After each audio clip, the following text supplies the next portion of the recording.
여러분 안녕하세요. 지금 아침 7시쯤입니다. 자, 아침 먹고 이제 가축들 먹여주고 가축 사료 만들게 하고 이제 밭에 나와 있습니다. 자, 오늘 일요일이라서 이제 운동 안 가고 오전에 일을 하고 있는데요. 자, 오늘 얘기는요, 자연농과 자연농입니다. 뭐 자연농 하면 이제 많이들 아실 건데요. 자, 오늘 자연농 얘기는 뭐냐 그러면 아마 좀 차이, 비교, 평가, 또 기술적인 그런 차이랄까요? 이런 내용이 될 것 같습니다. 자, 자연농 하면 이제 많이 알려진 자연농법, 그 다음에 자연농, 자연재배, 뭐 태평농법, 자연농법, 자연순환농법, 무경농법, 뭐 나르나리농, 수많은 자연농법이 있다는 말씀 드렸지 않습니까? 뭐 지금도 자연농법이 계속 나오니까요. 이제 대표적으로 이제 우리나라에서 제일 많이 하는 게 이제 자연농법, 이제 후쿠오카 마사노부에, 우리나라에서는 이제 후쿠오카 마사노부의 자연농법을 많이 합니다만은, 그러나 성공하신 분은 없다고 보는 게 맞죠?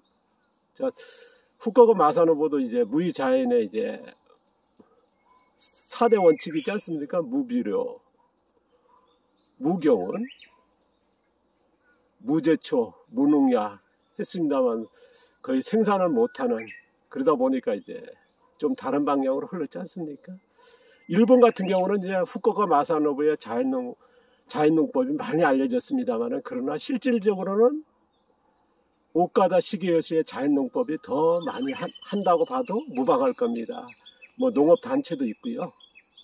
이제 1800년대 후반과 1900년대 초반에 후쿠오카 마사노부나 이전에 이제 실용적인 자연농법이 많이 확산되고 있는데, 우리나라에서도 이제 조금 하시는 분이 몇몇 있는 걸로 알고 있습니다. 그리고 이제 가하구치의 자연농, 후쿠오카 마사노부의 영향을 받아서 다른 노선의 방법이죠. 왜냐 그러면 이제 생산, 아까 있으면 4대 원칙의 무의자연이 성공적인 농업은 아니었거든요. 철학적인 농업으로 성공을 했습니다만은, 그러다 보니까 이제 실용적인 방법을 찾는 게 이제 자연농이라고 하는 가하구치 선생의 만의 농법을 찾은 거 아닙니까? 농사 방법을 찾은 거거든요. 그래서 자연농이 된 거고요. 여기서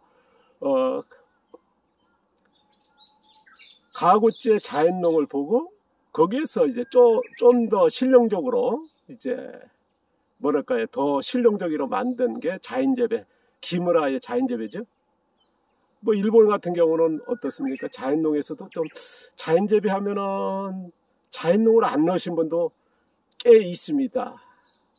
왜냐 그러면 이제 경운도 하고 뭐 그런 방법도 하다 보니까 이제 그렇게 돼요. 어쨌든 그거는 이제 그분들의 얘기고. 자, 오늘 얘기, 자연농에서도 제가 앞서 얘기했습니다만은 경작만 해도 밭갈이 전면경운 하시는 분이 있고요. 부분경운, 흙이 노출된 상태에서 하는 상그룹에 밭갈이는 아닙니다만은 거기다가 이제 땅을 파서 부분만이죠. 이제 모종이나 씨앗을 심는 부분경운이 있고요. 그 다음에 이제 무기원 상태에서 6일 멀칭해서 이제 씨앗이나 모종을 부분적으로 파서하는 이제 사그룹이 있고요.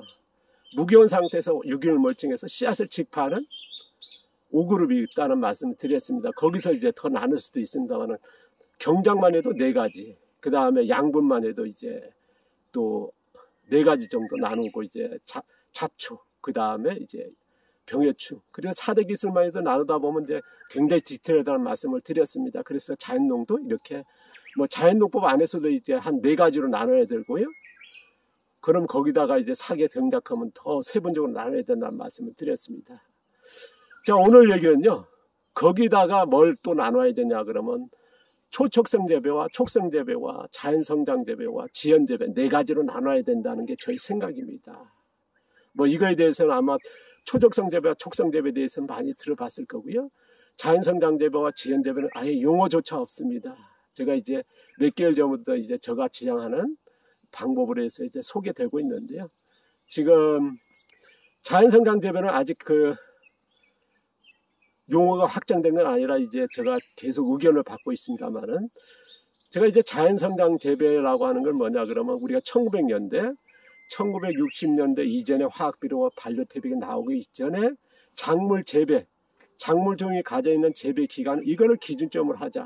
이거를 어떻게 명칭할 거냐. 그래서 아직은 자연성장이라고 하는 기준점을 잡았을 때 그보단 또 뭐 보름이라든가 아니면 한 달 더 빨리 키웠다 그러면 촉정 재배거든요. 거기다가 한 달 반, 두 달 더 빨리 키운 거를 초적성 재배고요. 우리가 자연성장 재배의 기준점을 해서 더 오래 키운 걸 지연 재배를 하자는 말씀을 드렸습니다.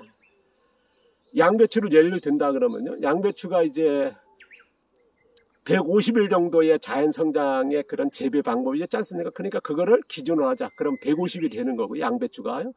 그러면 지금의 120일 정도, 100일에서 120일 정도 수확하지 않습니까? 그걸 촉성 재배를 하고요. 여기다가 이제 80일, 70일에도 이제 60일에서도 이제 생산하지 않습니까? 이걸 초적성 재배를 하고요. 그러면 150일에서 기준점에서 더 오래 키우는, 저 같은 경우는 지금 양배추 키웁니다 하면 300일 만에 수확하지 않습니까? 이거를 지연 재배를 하자라고 하는 말씀을 드렸습니다. 뭐 자연농에서 보면 최근에 보면 촉성 재배의 자연농이 대세를 이루고 있거든요. 뭐 대세란 표현이 좀 그렇습니다만 어쨌든 제가 이제 현장에서 보면은 또 지금 많은 그 영상이라든가 글들이 올라오지 않습니까? 그런 방법들이 보면은 촉성 재배로 대부분이라 표현이 그렇습니다만 많이 가고 있더라는 거. 그러니까 우리가 기준점이 되는 자연성장 재배의 자연농은 거의 사라지고 있고요. 뭐 일부가 있을지 모르겠습니다만 거의 뭐 찾아오기 힘듭니다.